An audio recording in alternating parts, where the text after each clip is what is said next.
faceoff. Shoots it, deflected. Right in. Pietrangelo save rebound. Stopped by Pietrangelo. I don't believe that save. Neither does Peter Stastny. He can't believe the save that Pietrangelo just made on him as Frankie sparkling on that maneuver there to stop and rob Peter Stastny. He should get 5 to 10 for that. Hello and welcome to episode 71 of Tendy Talk, presented by the Hockey Podcast Network and the BLPA Podcast Networks. I'm your host Joe, better known as Wash Up Goalie on social media.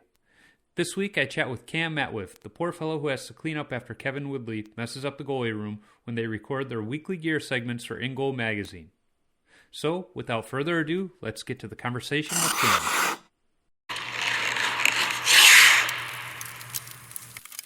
Well, Cam, thanks for joining me on the podcast. Good to see your full face and hear you talking to somebody other than Woodley for once. Yeah, I can't wait. It's excited. I might actually get a couple words in this time, right? Yeah, I had him on the podcast, and he's the first and only guest to ask me if I was okay on time. Hey, this is going to run a little long. I hope that's cool. Yeah, I knew that going in, but I mean, as you know, anytime you get to talk goaltending with him, it's going to be a good long conversation. Oh yeah. You're locked in for a 2 hour. Exactly. So, you know, one thing he's never asked you is, how did you get started in the game of hockey? I mean, aside from being a Canadian and kind of the traditional, you know, you're born, you learn to walk, you learn to skate, you know, how did you get turned on to the game? I mean, my start is actually a lot more humble than I come across as. I didn't get to play growing up as a kid. I played my first true organized ice hockey game when I was 16. I played my first minor hockey game actually when I was 19. Rewinding back a little bit, I actually started out, kind of like anyone, just playing on the street, you know, playing ball hockey with your buddies, that kind of thing. And then one of the guys convinced me to come out for a youth roller hockey league, actually. So kind of started from there. Like they had rental equipment, so kind of bought it. I was 13, I think it was. So started with that, kind of snowballed away from there. Convinced my parents that I was going to save up enough money to buy my own equipment. So I did. I worked a summer job. I actually worked at a campsite for the entire summer that year. So I didn't have a summer at all. It's like, hey, I'm committed. I want this, right? Yeah. So I did all that, ended up buying my equipment, and then kind of snuck into a beer league ice time at 16. And lo and behold, it went absolutely terrible, of course, as one would expect, right? But kind of things progressed from there. I went a bit of a different direction. I actually trained chef. I went to school for cooking and things like that. But one of my last chefs that I worked for, he was a goalie as well and tried to convince me to come out to this goalie camp. So long story short, I went out with him, ended up getting a good relationship with the goalie coach. He filled my head with great ideas, and you know, one thing led to another, and here was me, like with no backhand experience, trying out for a junior B camp at 19, and getting cut, you know, 5th overall out of guys that were 16-year-olds. So it was like, it was disappointing I didn't make the team, but it was also kind of like, oh hey, like, you know, there's something here. So I started goalie coaching over that same summertime, and it's kind of snowballed, and here I am now. You know, so what was it about? I mean, you're growing up playing roller hockey and all of that, and I'm guessing at some point, even during the roller hockey days, you're like, I want to put the pads on. I want to stop the pucks. What was it about goalie where you were like, that's my jam? Sorry to clarify that too. When I was playing roller hockey, I started straight in goal. I didn't. Oh, really? Once out. Yeah, never. So even when it was like just playing street puck with the buddies and stuff like that, I always wanted to play goal. I didn't want to play anything else. Maybe it started out as just an attraction to like, hey, everyone else can kind of do their thing, but I get to do my thing, and kind of a team game. I think that's what really stood out to me. I other sport played soccer all the way through, basically up until at roller hockey stage. I played goal all the way throughout that, and it was kind of one of those things where I realized, like, playing soccer, I see like 3 shots. 2 go in. It's like sweet save percentage of point, 3-3. So Good. So I decided to go with something. Yeah, exactly. So I decided to go for something a little bit more high volume, and I just kind of gravitated to it right away. Yeah, it's funny you mentioned the save percentage. I play in beer league now, and I played competitively, so I'm always like, oh man, my goals against sucks, my save percentage sucks. And now Brian Nicord and his Stop It Goaltending have that new app for tracking shots and everything, and it gives you your expected goals against. And I'm like, okay, I'm actually not as bad as my traditional stats might show, at least in the last 3 games. In the last 3 games, I average out to being 1 goal better than I should be. But it's like, there you go. It's the one thing about beer league hockey too, though, is that stats are not kept correct. So. No. Yeah, I put the GoPro up behind my net. I started doing it. My son was doing a Cub Scout advancement a couple years ago, and they had to do a movie, and he's like, let's put the GoPro up behind your net in one of your games, and we'll put something together. And we did that, and I was like, that's actually kind of cool. And from a coaching standpoint, useful, because I can see, okay, what am I doing wrong? And I've just done it ever since. And my wife actually saw me doing some editing today. She's like, who watches that other than you? Like, does anybody watch it? I was like, I get a few views, but yeah, pretty much only for me. But I'm now able to track those shots because of the GoPro video and see, how bad am I really? Am I playing as bad as I think I'm playing? It's funny that self-deprivation, I think, is almost a goalie trait per se. But I think one thing I tell people, and especially people who come in the store, they're like, yeah, I'm terrible. I'm like, you're probably not as bad as you think you are, in all honesty. Like, you scale it. They're like, scale with the level you're playing and things like that. If you're still terrible at the level that you think you should be at, okay, maybe then you got a problem. Yeah.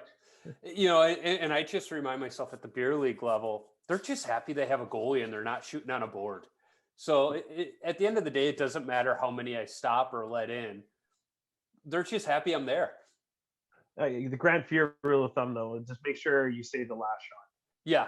I was playing for a different team than my regular one this fall because my team took the season off and their goalie had surgery, and they were a high-scoring team. And I wasn't playing bad. I mean, we wound up making it to the championship game, but I was in a bit of a slump for my own standards.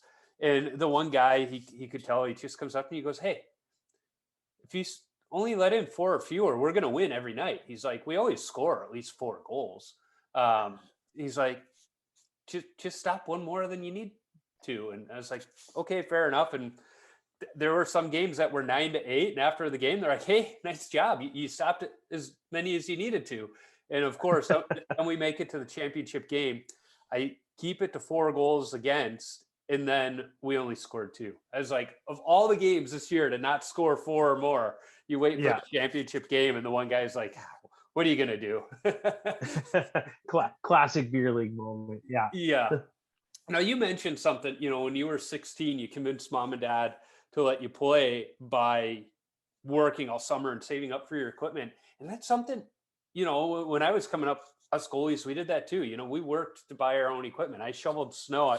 Today here in Minnesota, we got a good snowstorm, a couple inches worth. And I'm like, 12-year-old me is like, that's a new stick right there with that kind of snow. It's just because I would go out, I would wake up early before school, or as soon as I got home, fire up the snowblower. I would do our whole block. We had a lot of elderly people on our block. So I would all the sidewalks, the walkway up to the house, the stairs and everything. And, that's how I made my money. And today, God, you find one kid in the neighborhood walking around with a shovel to try and earn a little extra money.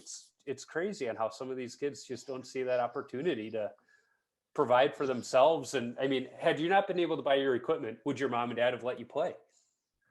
I can honestly say no.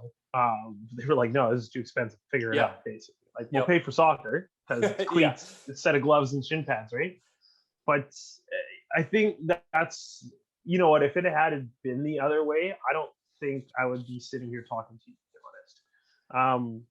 One of the things that I learned early on was the respect for, the expense of the equipment and like the value of it itself. And I think if I hadn't learned that at such a young age, I don't think I'd be as successful at what I do, in all honesty. Yeah.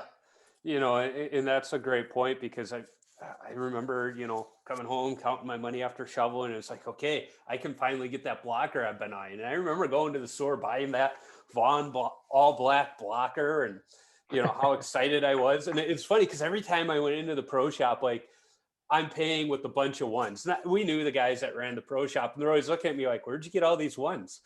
And it's like, so up here in Canuck world, we call that a loonie, number one. So we don't have $1 bills. So I miss a little bit of that same value point.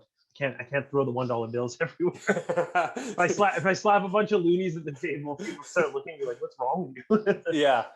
It is funny because, like, I'd have 150 ones and I couldn't even put them in my wallet because it was so big. My dad's like, do you want to exchange it? Like, I got some 20s at least. It's like, no, look at this stack, Dad. And go in there, and Linus would just kind of smile because he knew I was shoveling snow, and that was hard-earned money. But then you bring it home, and it's like, you're not just throwing it down on the locker room floor after a practice. You're putting it in the bag. You're hanging it up on a hook. When you get home, you're airing it out. You're taking care of it. You're not just like, whatever, That's the one thing. I mean, I've seen the worst of the worst of like equipment care. Mm-hmm. And it's funny you say that. It's the same thing. It's like the second I get home, things get hung up. They get set up to dry. There's that care factor, and then you see the other side of it. It's just like cages fully dented, caved in, and like, oh, I don't know what happened. Like, it's like, come on, like the very basics of hey, something's getting worn down, or like it's repairable now.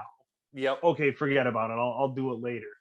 Now it's so far gone that you need to get something new or exchange it out. And it's just like, oh, whatever. Like, hey, that was $1,000 mask you just basically threw out because you didn't take care of it. Yeah. Sometimes that gets me a little bit, but I've told the story on the podcast before. When I was in high school, goalie sticks were still all wood, and they were $50 a piece. I had a bit of a temper when I let in bad goals, and I would take that stick and hit it over my knee, and it would always break, kind of where the shaft meets the paddle. And my dad got tired of that. He goes, next time you break a stick out of anger, you're buying your own stick. I was like, all right, that's fair. Well, the very next game, I let in a goal I shouldn't have. I break that stick, and then and my grandpa was at the game, and he's a Dutch immigrant. He didn't quite understand the game. He just loved to come watch me play, and he loved that everybody was playing. He'd go to my cousin's softball games, and he's like, there's only 2 people playing at a time. This is no fun. But he loved hockey because everybody is just all over the place, and he sees me let this goal in, and all of a sudden I'm just kind of down like this, and he's like, why is he mad? That wasn't that bad of a goal. My dad's laughing. He goes, he knows that just cost him $50. And he's like, what do you mean? And he told him the agreement we had. So then my grandpa finds me in the lobby afterwards and kind of nudges me and hands me a $50 bill. He goes, go buy yourself a new stick and don't tell your dad about this. Yeah, that was the last time I broke a stick out of anger. Yeah, there's no more smashing sticks anymore, especially even on my side too. I'm privileged with being able to get things at a little bit of a cheaper cost than most, but still, It gets they're expensive, man. They're not cheap anymore. Well, I'm still one of those foam core holdouts, and it's still $100 for a foam core stick these days. I'm going, why? That's crazy when I think about what they were when I was a kid. Yeah, and that's if you can find a foam core now too. There's really very few companies that still make them. Yeah, it's getting harder and harder. That's for sure. So every week, we've mentioned Woodley already, but every week he comes in, and you guys do some great segments. And I know most people probably just hear them on the InGoal podcast, but they really should go to the YouTube videos because of what you're showing. We get a great idea listening to it, but some of the things you're talking about, whether it be the difference in break, strapping options, all of that stuff. How did that idea of, I know you guys sponsor the show, but how did the idea of him coming in every week and just going over something, because he's been doing it for a long time. There's only so many pieces of equipment, yet you guys find something new to talk about every time. Yeah, to be honest, that's always been a little bit of the struggle. This kind of dead period between, end of Christmas, right up until March, which is when the new year kind of, April usually, when new year starts to actually show up, is always kind of the hardest, ones to kind of think of. I mean, to answer your first question, the YouTube kind of idea and getting things, because I'm a visual person myself. Like, show me a diagram, it makes sense, kind of thing, right? Like, same. I like talking with my hands. I like, seeing and touching. As soon as I started recording the podcast initially with them, I had a lot of problems with it. Be like, hey, if you look here and you see this, and it's kind of like they can't see you. So between my boss and then Kevin and then myself, we all kind of sat down and thought about it. It was like, the podcast is great, don't get me wrong, but like I think our evolution and the way we're going to hit our next stride was to come up with start recording this and being able to show off the things more in depth and talk about them in a bit of a different way. And yeah, it's gone great so far. I'm very pleased with the reach that we're starting to garner. Even yourself reaching out organically too, as well, is fantastic. In terms of finding things and coming up with stuff, like there are some days that we sit there for a good 10-15 minutes and like we end up talking about nothing, because classic Kevin. But there's a lot of talk about nothing. Yeah, and then we still kind of come up with it. We're like, well, now what do we do? Like, oh, have we covered break angles recently, stuff like that. One that we got kind of in the bank and coming up here pretty quick would be leg pad sizing versus other companies, because they all are actually different.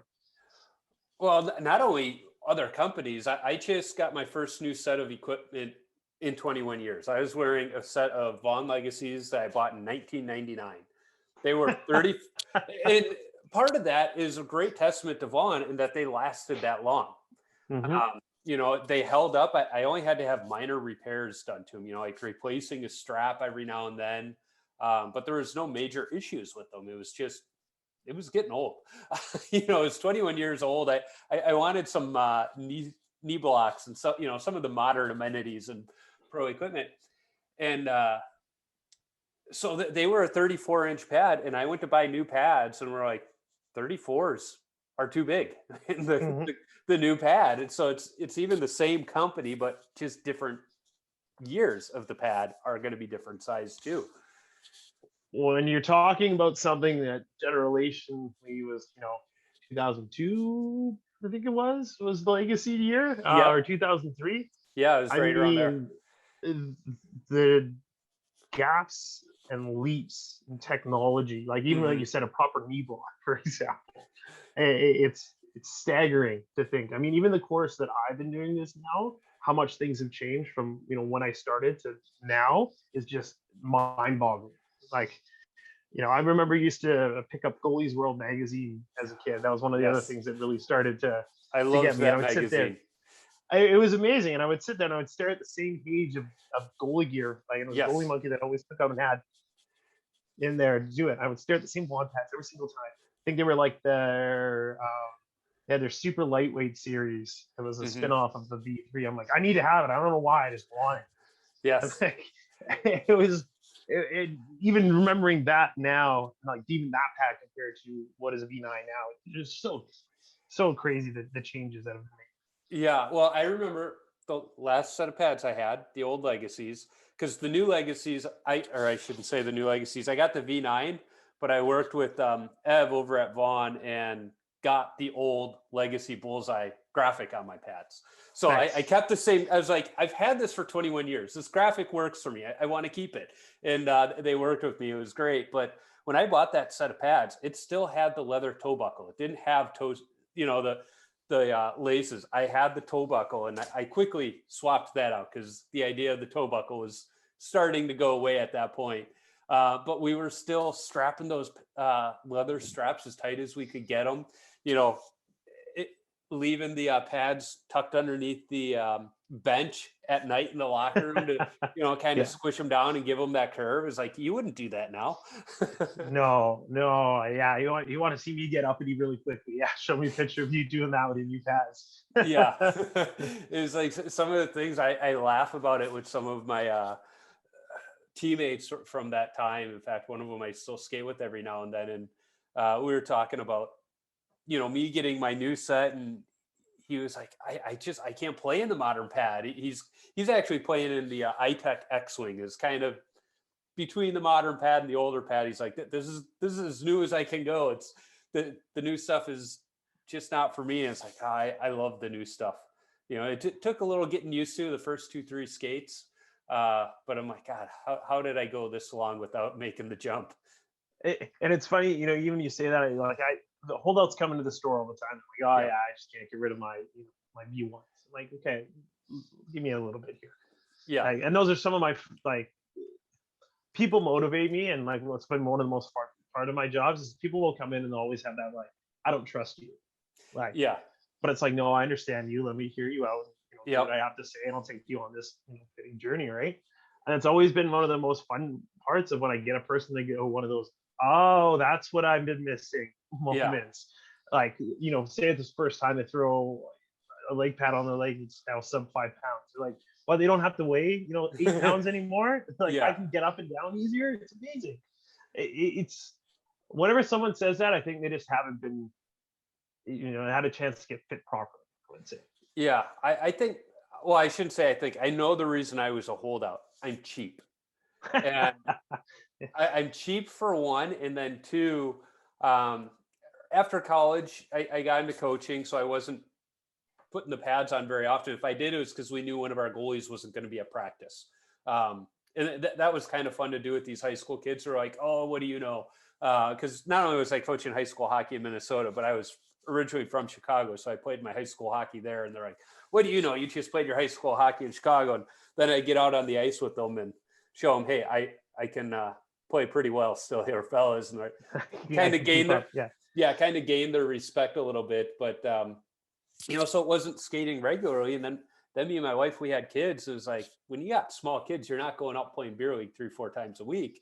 So I kind of took a little hiatus from the game. And then by the time I got back into it, it's like, I can drop a nice chunk of change on a new set of equipment, or I can take care of my kids.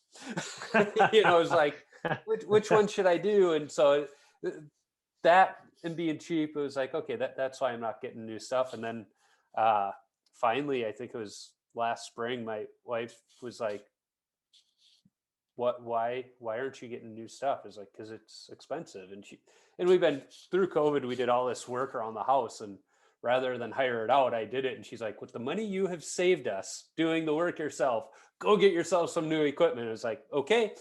It was like the cartoon. Yes, I'm out. It was like the cartoon. She said that, and all you saw was a puff of dust. I was out the door going to the pro shop. Yeah. Yeah, it was like, all right, I'm getting this done before you change your mind and say no. And it was, I'm glad I did it, because I love it. And it was funny because I was talking to Kane Van Gate about it when he was in town for the All-Star game, because he and I took him to an outdoor rink and we did some skating, and we were talking about it. He's like, why'd you go with Vaughn's again? And I said, well, the last set lasted pretty long. I figure these will too, but part of it was the craftsmanship. I know this is the last set I'm going to buy. I'm 41 years old. If I can get 20 years out of that, I'm 60 years old playing goalie. I don't think it'll last that long. So at some point I'm going to have to start skating out here, because the knees won't allow that. But I was like, I want them to last. And I didn't have that confidence. I know, like, the Bauers are great pads, but I don't think they have the longevity in them. The CCMs, they were just too stiff for me. I tried a pair on at the Let's Play Hockey Expo at the boys high school hockey tournament, which, thank God, it's coming back this year. It's a annual. I take my boy out of school every year on that Friday of the tourney. We go down to the expo and have a nice little day together and grab some lunch. But I tried a pair of those CCMs on. It felt like a 2x4 on my leg. It's like, I like the softer pad. And to get that. I was kind of pigeonholed to Vaughn or Brian's, which, as you know, there's one and the same in a way these days in terms of ownership. So it's like, let's go with Vaughn. That's what's worked for me. But yeah. Now, you mentioned how things have changed. What, in your opinion, do you think has been the biggest advancement in equipment as you've been working with it?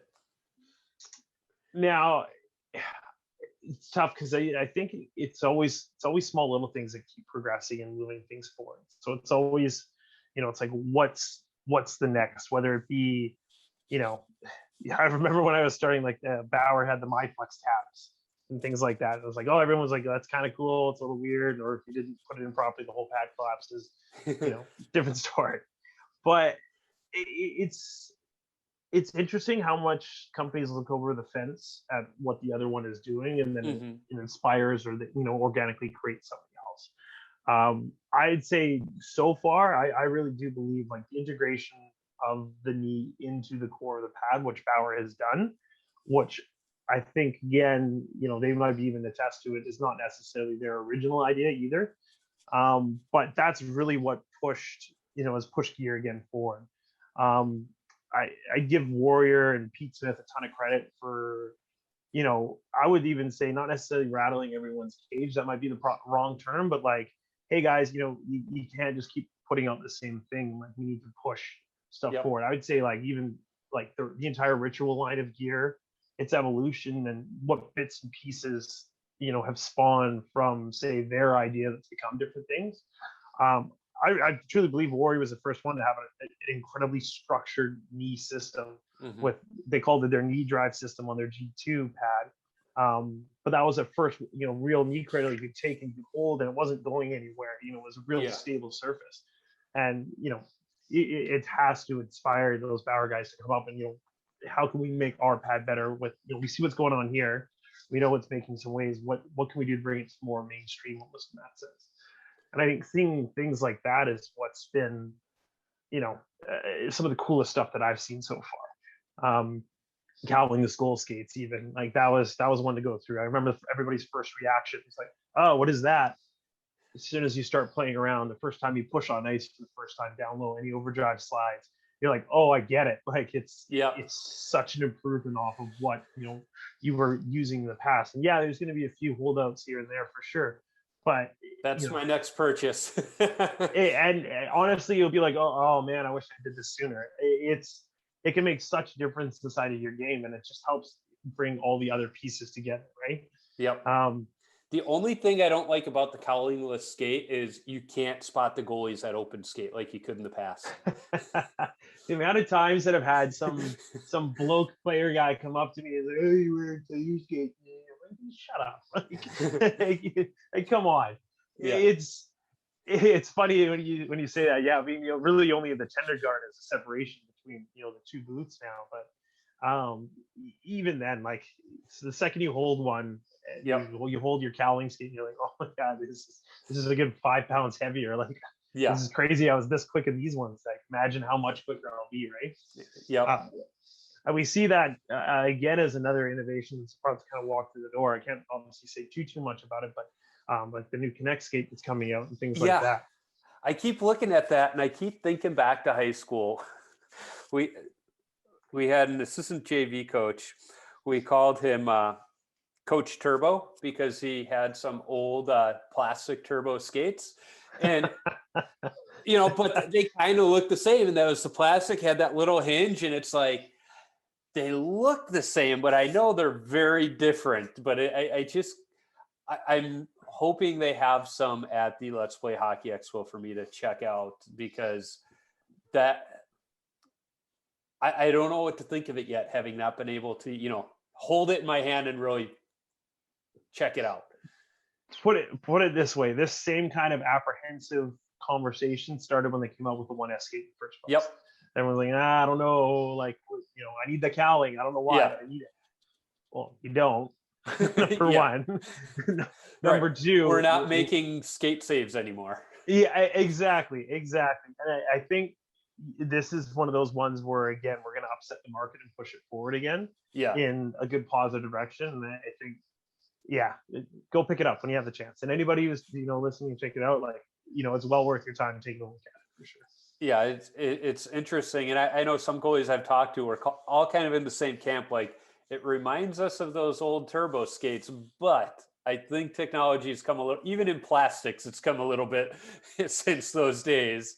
So yeah, I'm excited to see what they're all about. Very much so. And again, knowing the guys and the R&D that they have done behind it to create what they have, they're very excited for it. And it's coming across in that sense. It's like, hey, we really think we have something here. Like, we've gone all in. So yeah. Wait and see. It'll be as good as you think it might. You know what's going to be fun about that is I'm sure they're patenting that technology. So to see how the other manufacturers try to mimic it in their respect as well will be really interesting to watch too. Time will tell. It's funny. It's also chasing some technology that was already out on the market. Thermal moldability, which is something that True has really pushed forward and brought to now with the average consumer with their TF9 skates. This is something that other companies have taken notice. It's like, hey, like, we knew our pro skates were good, or anything down the derivative of the lineup, but nothing was that thermal moldable. And now seeing what they've done, this has inspired once again someone else to come up with what the next thing is. And like, that's only half the skate. From what you see visually, you see man, I can't talk about it. I'm not allowed. Yeah.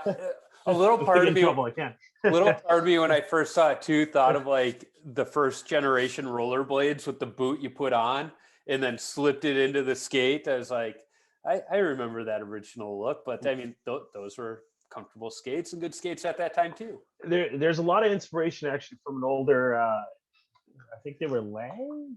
Yeah, there's a Lang hinge skate. There's a lot of inspiration kind of came from that for the current design, but yeah, like I said, I have to be careful what I say. I don't can't give out too much yet. Yeah. So, we talked about the new stuff and what you've seen is, good advancements.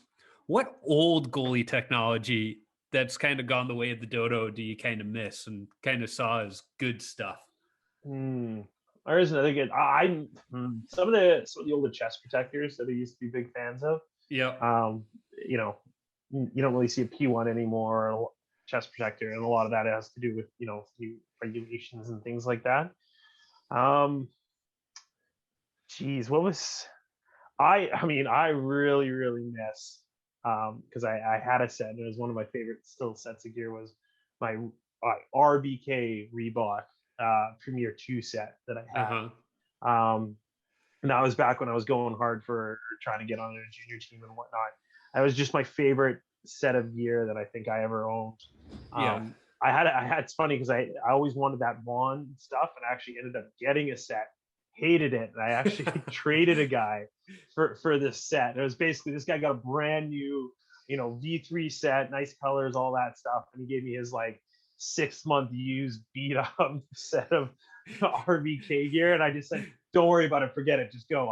I want this that bad. Yeah. And I think I used that stuff, and I ran that stuff into the ground. It was just, I don't know, the way the pads looked, and like having the Luongo in the backyard and stuff like that. Yeah. Everybody was wearing them. I was like, I had to have it. I'm like, I don't play like him, but I have to have it. Yep. Right. I think stuff like that, I miss some of, it's funny because through the ashes, new things always happen, but like more of the niche side companies like chomping a little bit away at, like, say, masks and stuff like that. Yeah. Rather than say being all Bauer, not that that's necessarily a bad thing, but there were just more options per se. And especially with the, amalgamation, commingling of different companies and things like that, you always see guys kind of fade away, unfortunately. But within that, new opportunities arise, whether it be, True Hockey now coming into play and stuff like that. But yeah, it's tough. Whenever you see something kind of go away, I always know something else is going to replace it in some way, shape, or form. So it's hard for me to say, like, I miss what's gone. I'm more excited for what's coming. That's a good way of putting it. And, you mentioned the chest protectors, and I'm using an old Brian's that I got in college. And, like you said, it's just, it's nice. It's held up. I got great mobility, and people are like, "When are you going to replace that?" It's like, why would I replace it? It's not falling apart. It's giving me perfect protection. I got great mobility. Like, If you're not why getting would I do stingers that? through it, yeah, Yeah, why would you? I That's was. it's funny you say that because I got a Brian's chest too. Same thing. And my chest is going on 6 years now, and Yeah, it's I don't want to replace it. Like my arms are a little bit too long in the chest, and I've always fought with it. But like it's I don't care. I don't know. It's one of those things. It's like you like it so much you can see yourself wearing something else. yeah. Well, and like my first chest protector that I wore playing hockey was an association provided chest protector, and it was the two piece where it was like the baseball catcher chest pad and then the arm sleeves. Why this was in the early to mid 90s, but the association was still using equipment from the 70s. So my first pair of pads that I wore were brown leather pads. I had a waffle board, and I looked like a mini 1970s goalie out there in the early 90s. But it was like, so I got used to mobility, and the current stock of chest protectors on the market, while they're great, don't quite give the mobility that I had when I first started playing. So, I mean, when you compare, that to that, that's not really a fair right. comparison. Yeah. But even, I mean, it's funny you say that because, like, I would say, things are more mobile now than since I can remember. Yeah. The getting rid of, squareness to a bit of a degree and going out with more rounded, tapered designs has always led to, increased mobility and things like that. We're seeing arms, off the wall now, or you're sitting, you're touching the back of your head and things like that. And guys couldn't do that originally, for sure. Like, there you go. There's a great example of, what's changed. And one that I think actually, sorry, yeah, chest protector technology, the break-in feeling off of the wall versus, the perception of, oh, I'm going to be a big brick out there. You don't have to be that anymore. Yeah. Unless you want to be. I mean, we can make that happen. Yeah. It's funny you mentioned, the rounding of the corners. I mean, when I was in college, Garth Snow and J.S. Jaguar were out there with their floaters up to here, but I got these nice little rounded, shoulder caps, and I like it because it, I can move my head like this and not hit them, and I it sure can makes go backing like out of the that. driveway a little easier. Yeah, it sure does. I don't need an extra bag just for my chest protector. Yeah, exactly. So one of the things we know about goalies is we're all gear nerds. Even the goalies who say, I just buy whatever specs, they still like the way they look. They're still a gear nerd on some level, and give a goalie an option to get a custom set, they're going to do it. Having just gone through it, not realizing everything that goes into ordering a custom set, what should people know when they're thinking, hey, I think I might want to order a custom set? It's tough because we always need a little bit of a starting point.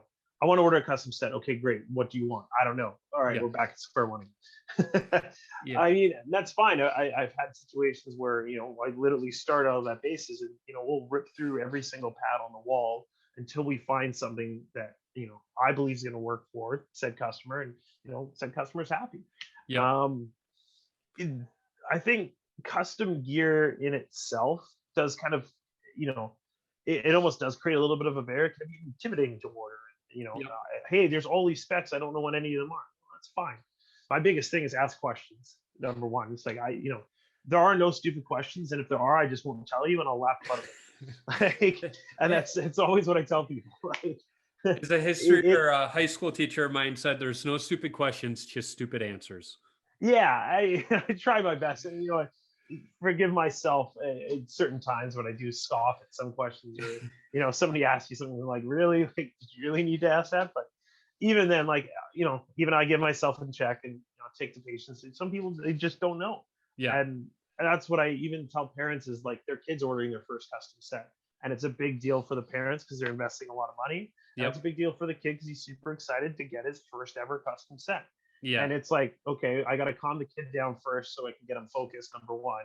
And then I got to get the parents to trust me so that they are convinced that, they're spending the money on the right product. Yeah. And like I said, even to the parents, it would just be like, hey, if there's something you don't understand, just ask. It's fine. When it's coming towards like the actual gear and now getting them, into the right thing, play style, previous history, what you like, what you don't like yourself. Okay, I like a bit of a softer pad. I want to have the puck feel, on my leg. I want to know where it is at all times. Yep. I'm not apprehensive to new technology, but here's what I've been wearing for 20 plus years almost. Yeah, I don't mind feeling the sting of a puck. And in all honesty, like I can think of 4 pads that I probably would have bought you off the wall right to start with. The V9 would have been one of them. If I had any Warrior GT2s, I would have brought one of those out. I would have brought a genetic series pad, and we would have explored an E-Flex or the true 20 point or 12.2, all along those lines, and even potentially the Hyperlight pad. And you mentioned 3 that I actually looked at. So I mean, it kind of narrows it down. It's easy to rattle off all the soft pads off the top of my head, but I would have got you to try on each one. You would have told me what you liked, what you didn't like, and then by the end of it, we would have probably narrowed it down to 2 or straight away 1, and be like, all right, let's start the order process. Do you find that people have this preconceived notion that all of their gear has to come from the same manufacturer, that they can't mismatch? Or do you find people a little more open to that, where it's like, okay, I love this pad, therefore my gloves and blocker have to be this way, even though I don't really like the feel of the glove? I have to stop myself from getting frustrated on that, because there will be times where like I see a piece of gear and I'm not going to toot my own horn, but I've done this long enough to know when I think something's really going to work out well for a person. And they're like, you know what? No, I can't. I just can't break up the set. It's just like, come on. Yeah. Like, you said how much you like this. This is like the perfect thing for you. It's the best thing since sliced bread, and you're not going to get it because it has wrong lettering on it. Yeah. It's like some things like that. They do bug me a little bit, but I also get the other side of it too. It's like, man, if we're going to invest this much money, I want to look good, and by looking good, it's going to make me feel confident, which is going to make me play confidently, and snowball this, that, the other. I mean, I'll be the first to say, like, I wear basically a piece of equipment from every single company. Yep. My leg pads glove and blocker match, but I've got a different piece from everything. It's slowly starting. The guys at Bauer would be happy to say that they're kind of infecting me one way, but the guys at Warrior are also fantastic to me as well, and I've kind of flip-flop back and forth between their 2 lines. I'm the same way. I got a Bauer mask, Brian's chest protector, Bauer skates, Vaughn glove pads, and now breezers. I used to have CCM breezers, but now I got a Vaughn. Here, before you go any further, this is because I've only had American customers call them breezers. Who came up with breezers? Here's the thing. I say breezers because I've been in Minnesota over half my life now. They only say breezers in the state of Minnesota. The rest of the free world calls them hockey pants. That's what I grew up calling them. That's what every catalog calls them. But in Minnesota, they call them breezers, and I don't know why. I remember feeling a phone call, and it must have been from Minnesota or someone. They're like, hey, you guys got any breezers in stock? I'm like, dude, what? Sorry, you're going to have to help me out here. He's like, oh, you mean hockey pants? Oh, all right. Yeah, sorry. Yeah, it's, I have, they don't play duck, goose here. They play duck, gray duck, and they think we're all the weird ones. Oh, yeah. It's funny because we're already goalies trying to tell other goalies that we're not weird. Right? Yeah, what didn't help is I went to college in Minnesota, but it was a Division III school down in southeastern Minnesota, and for whatever reason, like half the school is from the Chicagoland area. And so it was always this battle back and forth, like, no, it's hockey pants. No, it's duck, goose. The only time the Minnesota kids and the Chicago kids would come together is when we were picking on the Wisconsin kids for calling the water fountain the bubbler. The bubbler. Yes. Goodness. All right. Yeah. The new one. We'll add that to the list. Yeah. The only way to unite Minnesota and Chicago kids is to pick on Wisconsin kids together. That's fair. Yeah. Holy smokes. The bubbler. That's a new one. All right. Yeah. Yeah. And from what I've heard, that's really more around the Milwaukee area, that the further you get away from Milwaukee, they don't call it the bubbler as much. My U.S. geography, I might have to brush up on here before we go any further. Yeah. Well, Milwaukee's kind of in the southeastern part of the state. So when you start getting further north and west, they start calling it the water fountain again. back a little bit closer to Canuck World. Yeah, exactly.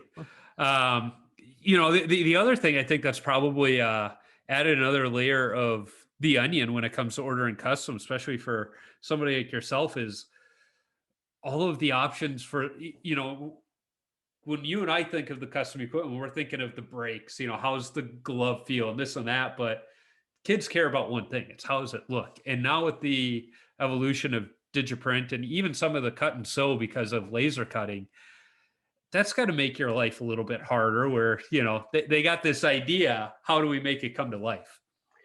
You know what's actually harder than that is that when they want something like crazy and unique and they don't have the idea is actually really hard.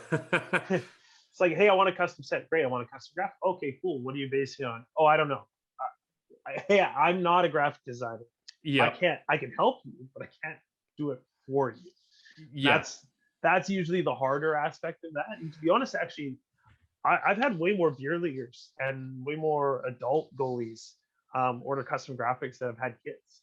I think on our side of the pond in that sense is like a lot of the kids, because they're changing teams so often and things like that, they want to kind of still stick, they're going to have their expression side, we're going to do our bold colors, this, that, and the other, but they're apprehensive to go and invest into that custom graphic with the thought of, hey, I might be changing teams next year, or I might end up somewhere else. It's a bit hard, you don't want to show up with, your worst enemy's team, tossed all over the face of your gear, right? Yeah. So it's kind of, I see them more in terms of beer league guys that really, take the time and they'll like show up with a napkin all drawn out. That's perfect. Actually, it's what they need. Yeah.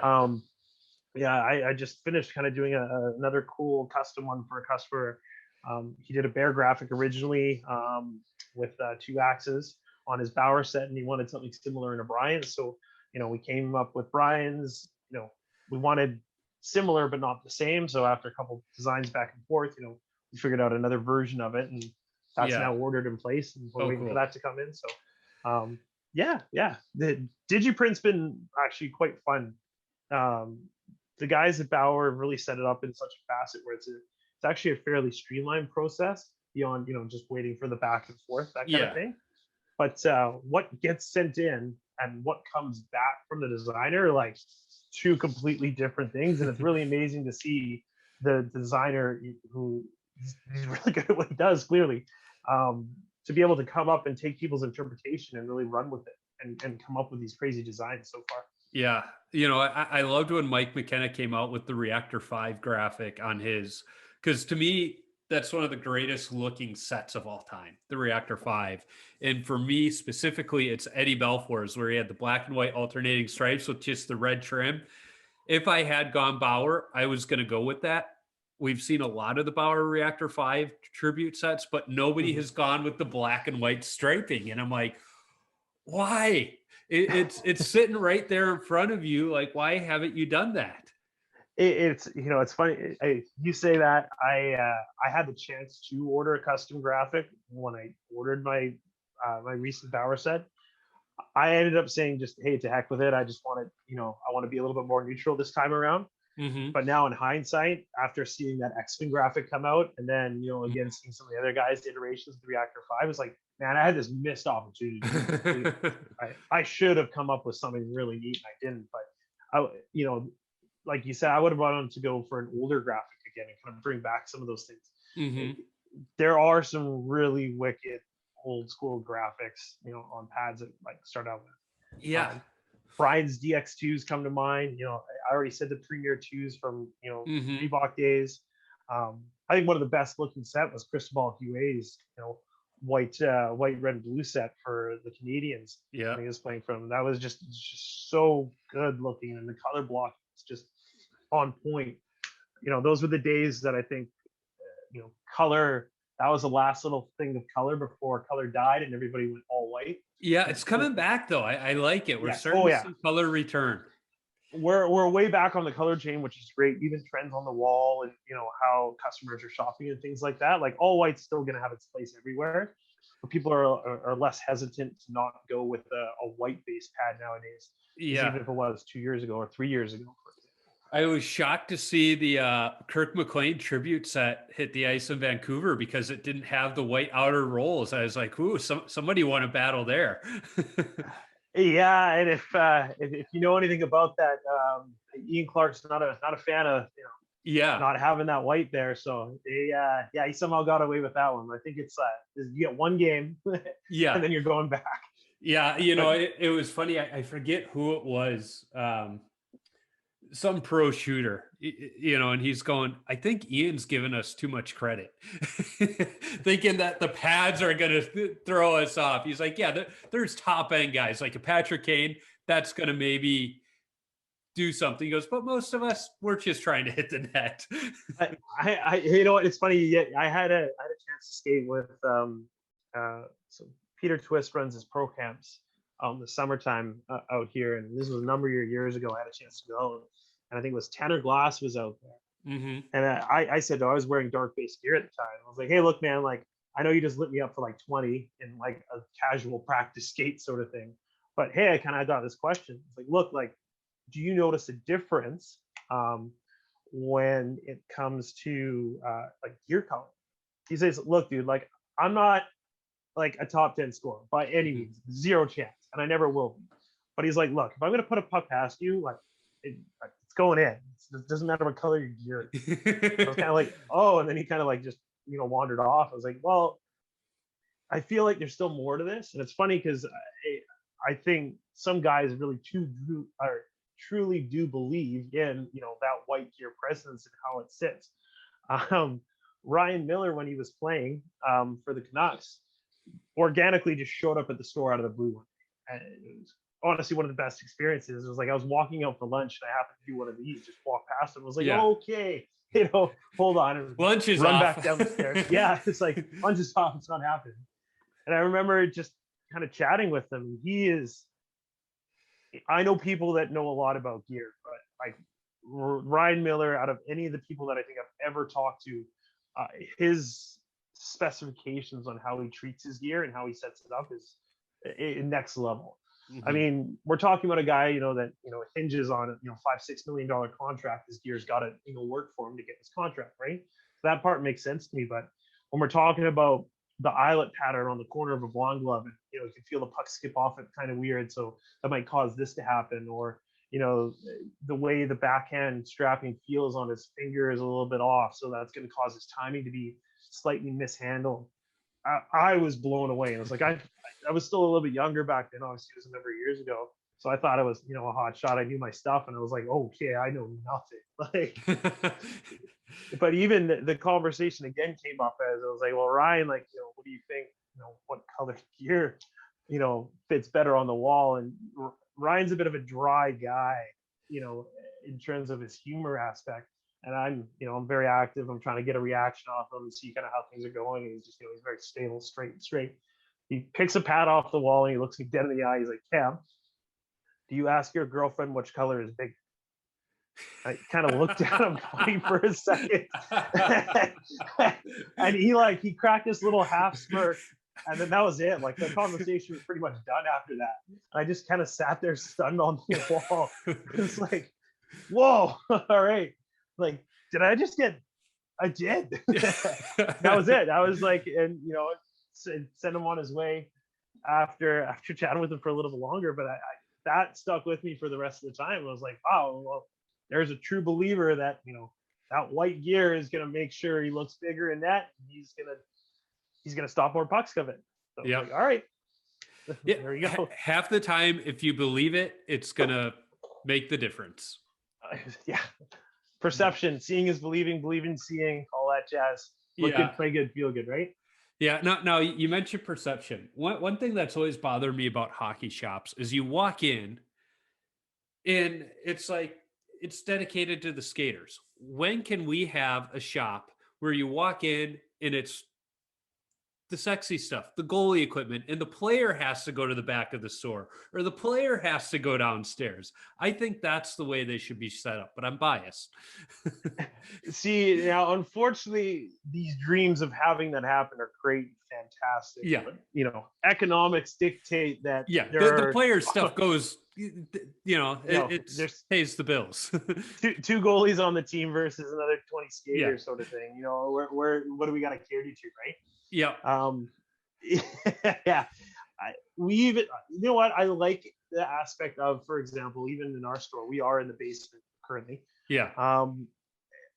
That intimacy of being able to take yourself away from, what would be the hubbub of the players running around, they're wanting to like flex sticks and, blah, blah, blah. Yeah. I like the fact that we're taken away actually from it. Yeah, it sucks. We're not the marquee, you see us right away when we start out with, but I'm okay with that. I think what we built, downstairs in our goalie department is that ability to, hey, come down and just chat. Like, Yeah. You don't have to be worried about what else is going on, or it's like a clubhouse. Yeah, exactly. And I think that's almost, it might be stroking the ego in one sense of like, hey, we're individuals in a team sport. You're like, oh, okay, let's keep adding to that. Yeah. But I think it kind of keeps, the idea of the goalie fraternity, we'll borrow, going in that motion. It's like, hey, we're here, we're part of the store, but like, come down and see us. Yeah. It's like going to a speakeasy. You got to know the secret code and goalie, you're in. Yeah. Yeah. Forwards are stupid. All right, come on down. Yeah. Defenseman now. All right. Yeah. They help us out every now. Well, I shouldn't say that. Not mine, but I think Sunday I had a game and I think they scored 8 on me and 6 of them were backdoors because my defenseman was like, I'm going to look the way you are and not pay attention to the guy back here. And anytime you're looking at your defenseman, the white of his eyes after a goal has gone in, something's really gone wrong. Yeah. There was one where I knew there was a guy back on my back door, my glove side, and I could see my defenseman right here. I'm going, cover him. And he's like, what? Cover, like 3-4 times. I don't cover him. Because I knew what was coming. The guy was going to walk out. He was going to pass it to him. And my defenseman wasn't going to stop the pass to begin with. So I was like, just tie him up. Eventually that happens. Puck goes in. I turned to him. I was just going to light into him. And he goes, oh, you meant that guy. I was like, yes, that guy. Yeah, that was the one. Hope you learned your lesson. Okay, so we've been going for a while. I apologize. I got a little bit of Woodley and me that I can go on rants. But I like to end every episode with a list of 10 not so rapid fire questions. I used to call them rapid fire, but they tend to bring up other stories.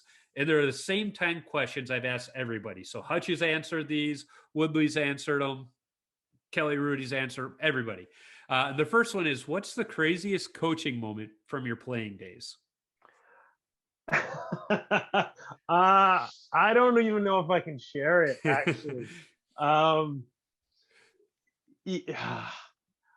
I think my juvie coach showed up absolutely blackout to one of our games, and he brought his buddy with him too. And like, I think he lasted all of 10 minutes in the actual game itself before he got himself tossed. And our assistant coach was just kind of standing there. He still hadn't hit him what happened. And the problem with juvie hockey is it's basically a precursor straight to beer. It's like the end of the road for a lot of guys. Any guys that are going to keep playing kind of made their choice. But he was just getting so into it with the ref. And it was like, maybe a crappy offside call or something like that. And he just lost it completely. Yeah. And he knew he was doing it on purpose. So he disappears. And then all of a sudden you can see him in the stands with his buddy. They both got a beer in their hand. They're just kind of watching. They're heckling from the stands. It's just like what is happening? I think that there's a little bit more to that one, but I think I'll leave it at that. It's funny you say that. When I was in high school, my one assistant coach, he was turning 21 and we had practice the next day, and he showed up to practice. I give him credit, but he was still just feeling it. And we're like, what's wrong, bud? And he's like, it was a long night. I turned 21. My uncles took me to the strip club, and then my buddies took me to the bar. And he's like, oh. He's like, I think I'm still drunk. And we're like, all right, just blow the whistle and we'll be all right. Blow the whistle. He's Yeah, like, exactly. no, it's too loud. Yeah, yes, exactly. So next question, what's your favorite all-time goalie mask? Ooh, you know what? And it's what inspired mine too was what was it? Why is the name all of a sudden escape me now? It was actually Vancouver goalie, and it was still when they had the full fiberglass molds, and he had this skull all the way throughout. And for whatever reason, I can't remember the name. Whyaughn, he played for the Hawks too. It begins with an S. It's like a goofy. It's a Polish name. I know that. Whyaughn Skinet. I'm gonna butcher it, but I know what one you're talking about. I'm literally trying to find it right now. Yeah. Really quickly, but that's kind of what inspired like my mask a little bit. Yeah. And that one just always stood out to me as it was just terrifying. Yeah. But like in a good way. Yeah. Gary Broomley was the one. Oh, That's Gary. the one. Yeah. I was thinking of a different one, but it was close. I know what one you're talking about though. Yeah, those are some great masks. The creativity on those old fiberglass masks were cool that you can't capture in the current mask. I mean, that was like, we'll call it, that's the OG, that's the original, like, hey, guys starting to express, the way that what was happening, or, different inspiring thoughts. And that's where that stuff really came from. And I think that's what kind of jived with me. It was like, yeah, that's what I want. And another great one is the Murray Bannerman Hawks mask, where it was just basically taking the logo and transferring it to his mask. And find a different way to get it on, get that look, but like the same thing. It's like even inherently by transferring it to something scaled down or in different shapes, it just changes the way the logo looks enough that it reinvents it in a different way almost. Has a different effect. Exactly. Yeah. So the next question: what's your favorite rink that you've skated at?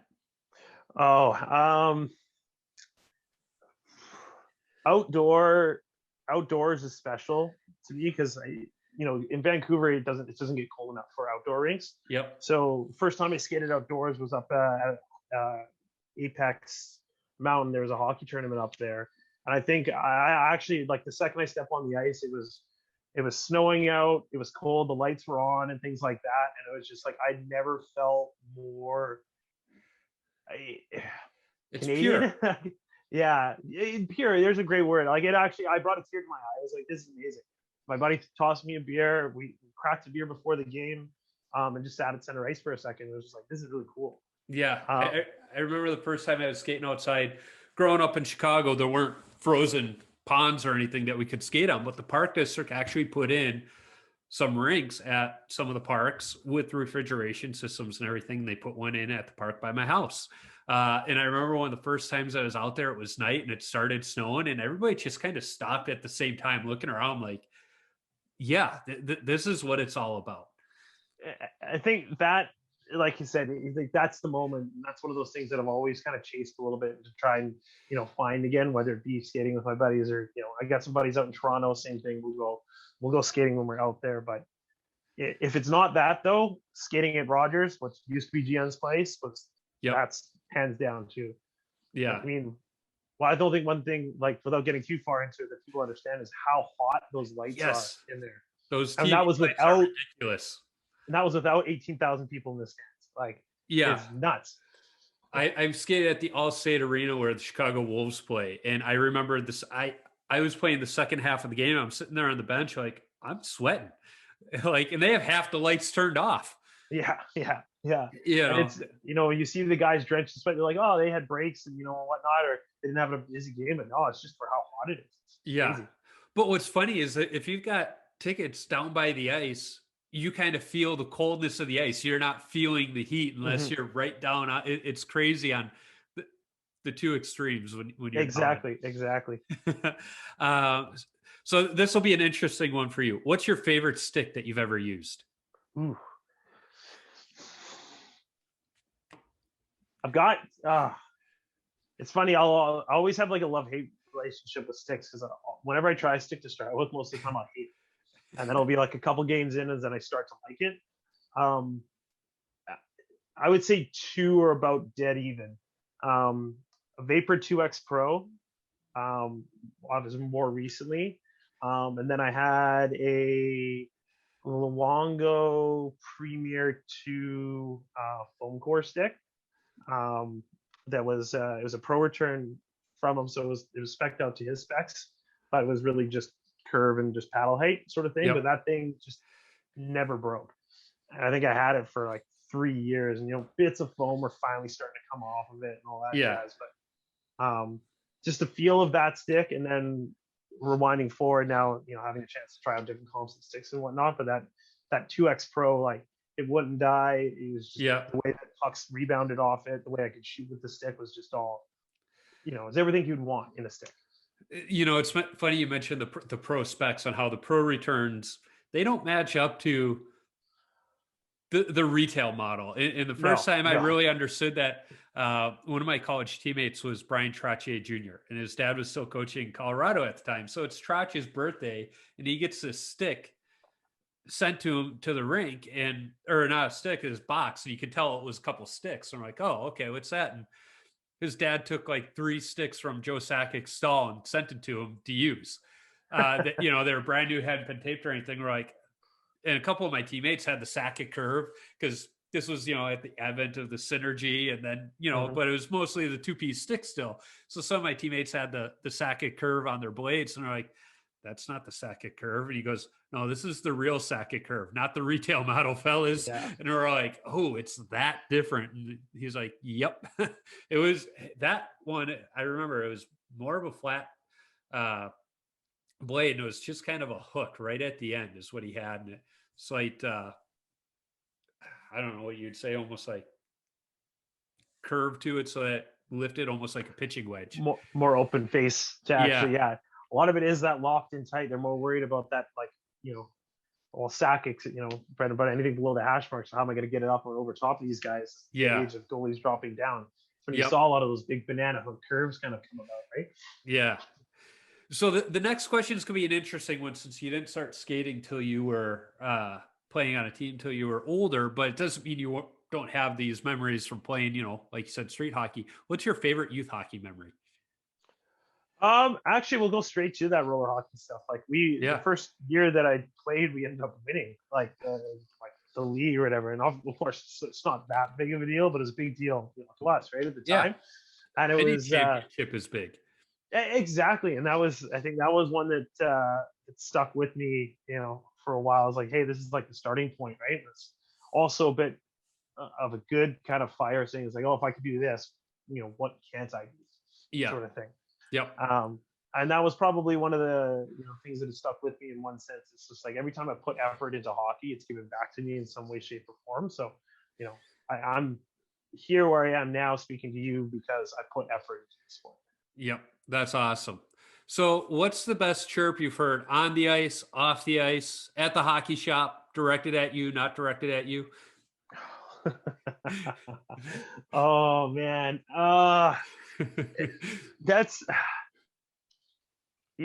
like your dust gets flopped around so much all the time. But like, I it's funny. I was talking with someone at the shop a couple of days ago, and I said, I'm probably the most chirp guy in the shop. Like, whether it just be, I'm a loud person. I'm easy to come at a little bit in that sense. Yeah. Well, I think tough. There's just so many. I think goalies have thicker skin too, so we can take more of it than some players. Oh, 100%. That comes about a lot, and even then, it's say, we're the first ones ready to give it back too, right? Yeah. This is tough, man. There's just so many, and like you don't want to default back to letter codes because it's just too easy. But there's a couple that definitely probably are are a little less than G rated, so you probably couldn't say them. The classic one is just anytime you want to get under someone's head, just guy goes and bends into his stick every time, and they're shooting up top. It's like, hey, nice banana. And what are you talking about? Like, nice banana.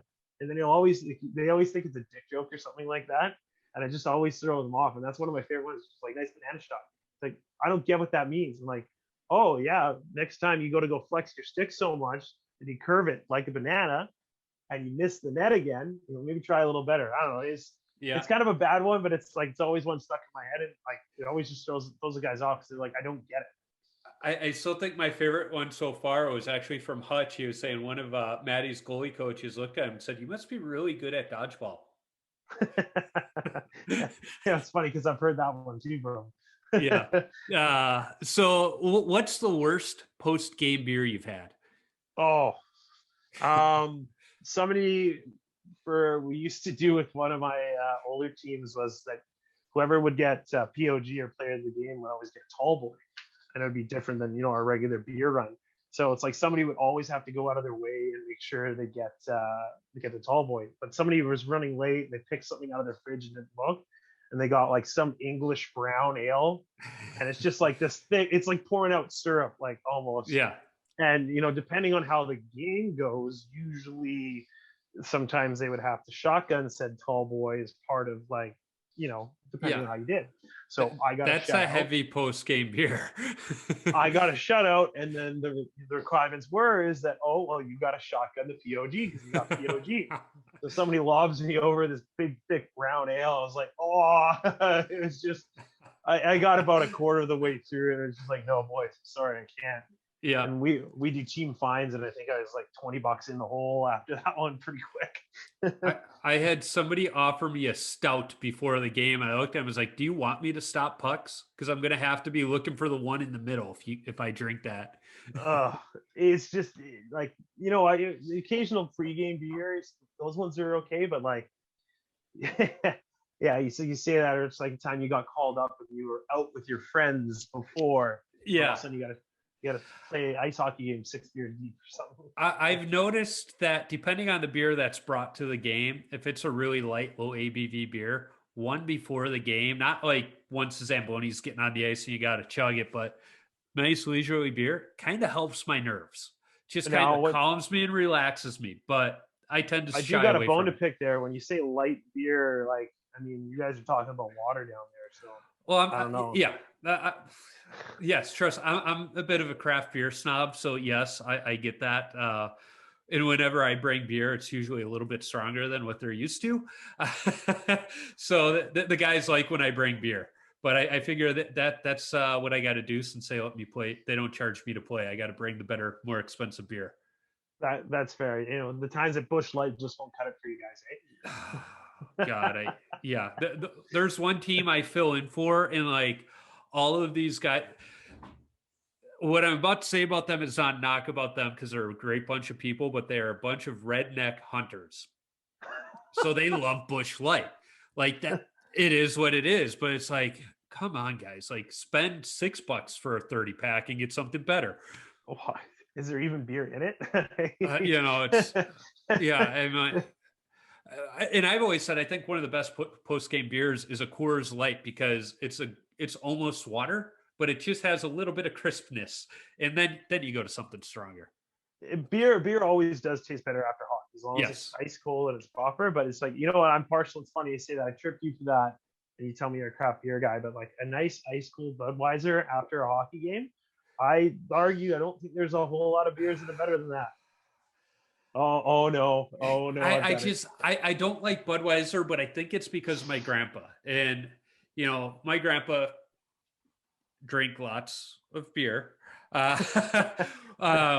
Before I was born, he drank lots of beer in a time when there weren't very many beer brands. And he hated Budweiser. He referred to it as cat piss. So I think I've heard that a couple times before. Yeah, I just think psychologically there's just something ingrained in me that even when I drink Budweiser, it's like, no, Grandpa wouldn't approve.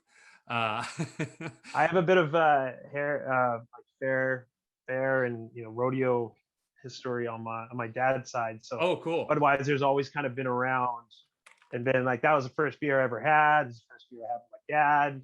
Kind of thing. So it's always been one of those like, it's the king of beers just because it's always been the king of beers because nothing else, right? So if you've got some rodeo background, one of the best sporting events I've been to has been Frontier Days down in Cheyenne. That was a lot of fun.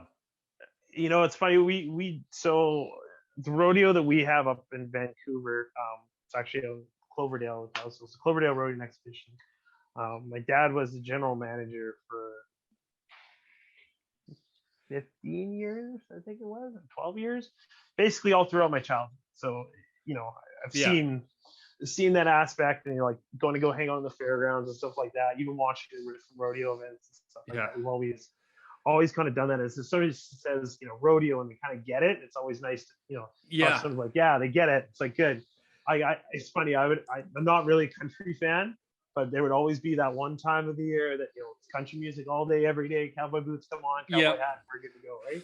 Yeah. So my father-in-law grew up on a farm in International Falls, Minnesota. So he knows rodeo, all this. So he's been able to explain all of it to me. So I get it. And I'm a sports fan. So I see the athleticism in it. And my first job out of college was actually a community sports editor. And Minnesota has a high school rodeo, and it happened to be in our community. So I had to cover that every year. And then we went out to Frontier Days the one time with them. The rodeo was awesome. I mean, they end it with a wild horse race where it's like teams of 5 have to saddle up a wild horse and then run them around.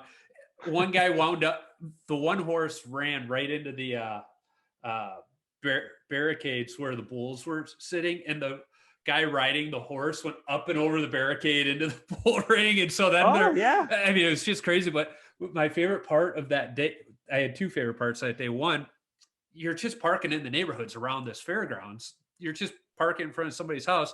I had to run something we bought back to the car.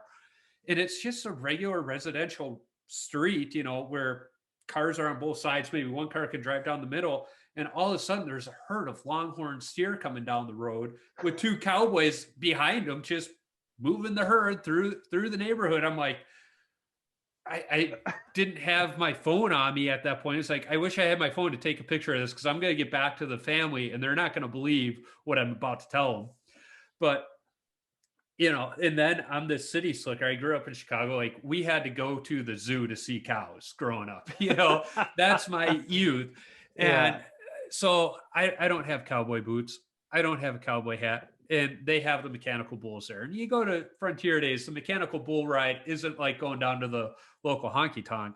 And I step up there with my gym shoes and my ball cap on, and the guy laughed out loud at me. He's like, we'll see how this, he literally goes, we'll see how this goes. And he was trying to knock me off that thing, like from the get-go. But I lasted my 8 seconds and finally throws me off, and I'm walking off. He goes, "You earned my respect." There you go. I was like, all right. Yeah. And that was a fun trip. And now that the kids are getting older, we've talked about maybe taking them out there. Go check it out while you can, right? Yeah, exactly. All right. So back to the questions. This is a polarizing question. When you tape your stick, do you go heel to toe or toe to heel? I always go from heel to toe. Okay. You're in the majority. I've had 2 different goalies say, if you go toe to heel, you're a psycho. I don't feel that extreme about it, but that 2 different ones that don't know each other said that, I'm kind of like, there may be something to it. It's tough, because I've seen, other guys do that. Now they're coming up with different ways, even ones triple on the bottom and stuff like that.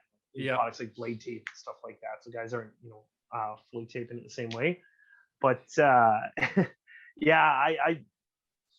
to go backwards the other way around, it just like I think I'd break halfway through. I'd be like, I can't figure this out for some reason. Yeah, I got to finish it with the scissors and cutting up the end. Otherwise, it's just not. Yeah, it's routine. Right. Well, when I talked to Sammy Jo Small from the Canadian Women's Olympic team, and she's like, I don't know, because she's like, I've used those like blade patches for so long where I start in the middle and just even it out. I was like, ooh, there's a wrinkle in the question.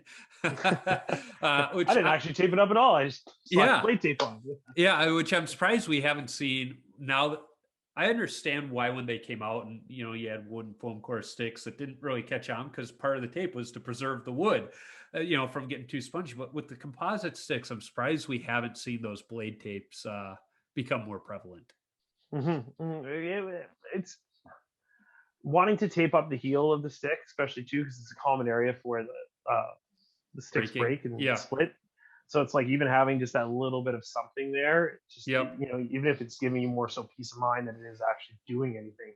think that's why you see some of that hesitation to switch out, from taping up that heel and stuff like that. I think it's just everyone's got that story of where they broke it in the heel or for whatever reason. Right? Well, I mean, goalies of my vintage, if you used a Christian goalie stick, you had that strip of tape and then you went over that heel extra because those Christians were sponges. They just absorbed it. And, every Christian goalie stick owner that I know has taken their stick, loaded it up with wood glue, put it in the clamp overnight just because the rest of the stick was great, but it was kind of going like that. And you bring it back together, get a little more time out of it. So it's like, but now that everything's going composite, I don't see that need as much anymore.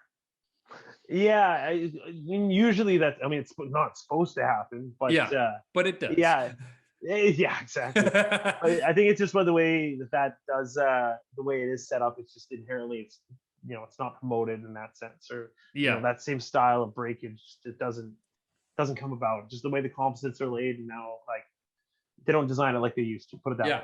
Well, from an engineering standpoint, it's a weak point. Yes, absolutely. That's what it comes down to. It's a weak point. So the next question, we're almost done. What's your favorite number to wear and why? It all came about by mistake, actually. At 29, but I had messed up in a text message to actually one of my guys for my team when we were doing our jerseys. And I'd wanted 39, but I must have just either hit it or messed up when I put it. And then ever since then, I've worn 29, and it's been this funny joke of, hey, you're an idiot, you messed up, but here's how it came up. Because I remember being like, opening up the box, and it was like, this is wrong. That's not what I wanted. And he's like, yeah, that's what you told me. And then I was so dead set that he was wrong until he finally brought up the phone message, and I was like, oh, well, crap. Like, I guess that was on me. 29 in Vancouver, though, it works. It works. It does work. It does work well. Yeah.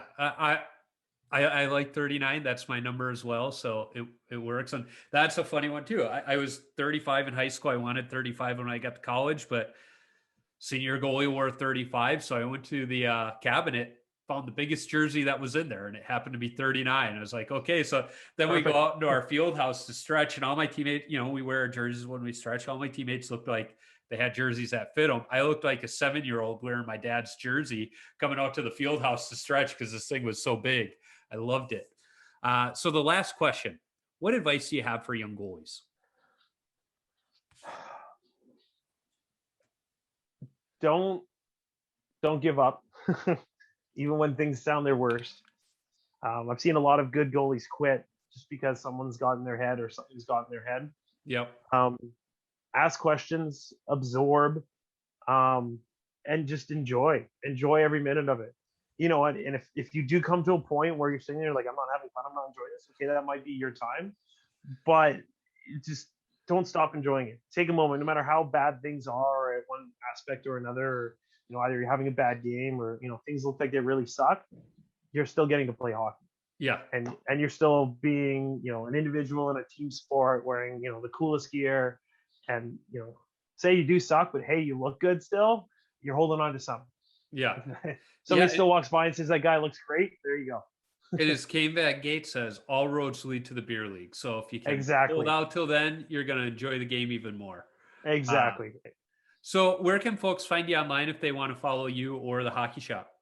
Just check out, literally go to the www.thehockeysshop.com. Our Instagram is at THSGoal. I think it is off the top of my head. I'm a little bit more of a kind of hide behind, those things. That's fair. I'm a little bit less of a player on social myself. I just never really got too much into it. But yeah, even just reaching out to through our website, our main email address is there. And, if anybody has any questions and stuff like that, like it's a really easy email. It's just sales@thehockeysshop.com. Just drop us a question or, even give us a call. We have a 1-800 number. 1-800-567-7790. Got it memorized off the top of my head. Yeah, but, I don't have to ask Hutch for the Siri reading of it. Exactly. After I've done it enough, it's finally engraved. But yeah, just reach out and give a call. Like, I love chatting. As long as I've got the time for it, I have no problem just chatting goalie on the phone. So. Yeah. Well, I appreciate you taking time to talk to me today, and it's been fun. And maybe one day I'll make it out to Vancouver, stop by the shop, and then head over to the Ultimate Fan Cave. We would love to have you out. Yeah. Well, and if your travels bring you through the Twin Cities, let me know and I'll buy you a beer. Sounds like a deal to me. All right. Thanks again, Cam. Not a problem, Joe. We'll chat soon again. Have a good one. Bye-bye.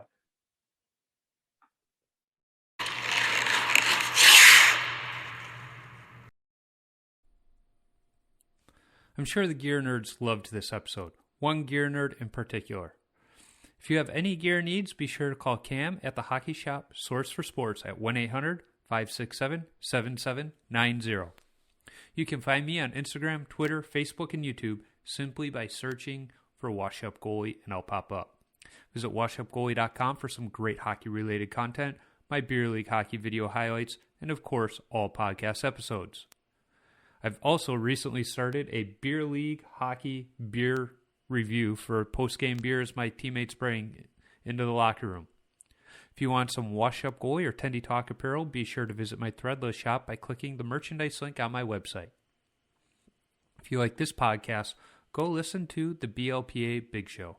It's the OG BLPA Podcast Network show where a couple of beer league players talk beer league hockey, draft experience shenanigans, and exploits from around the game. Be sure to check out the full lineup of hockey-related podcasts on the Hockey Podcast Network as well. There are too many lists here, but shows like the CBjective Speaking Podcast, the 2 Stars 1 Cup Podcast, and the Startastic Remarks Podcast can all be found. I need to thank the band Zambonis for allowing me to use their music on my podcast. You can download their music on iTunes or wherever you stream your music from. I'm always working on lining up other goalies to talk to. If you are a goalie or have connections to a goalie who I should talk to, shoot me an email at washupgoalie39@gmail.com or send me a DM on social media. Let's not forget, if you're a brand who wants to sponsor the show, be sure to reach out to me. I'd be happy to talk. And finally, if you like what you hear, be sure to subscribe, rate, and comment on the podcast platform you're listening on. It's a quick action on your part that helps others find Tendy Talk. Until next time, keep your stick on the ice and your body square to the puck.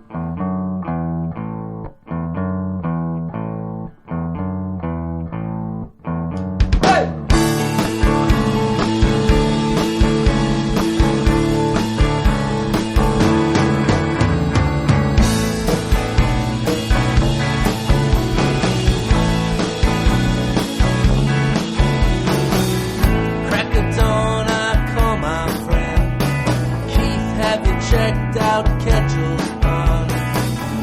He calls up Tommy Taylor. Tom said the pond, it froze right over. So get the nets and lace your skates and get the hot chocolate for your mom today. When you get home.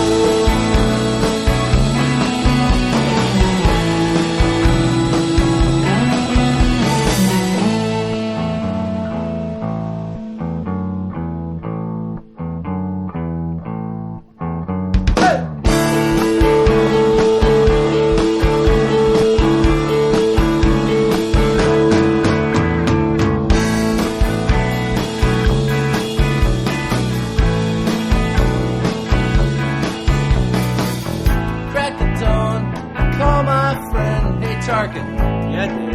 Hey, have you checked out the pond today? It's funny you ask. I was just down there this morning. Yeah, any good news? Well, Dave, the pond? Yeah?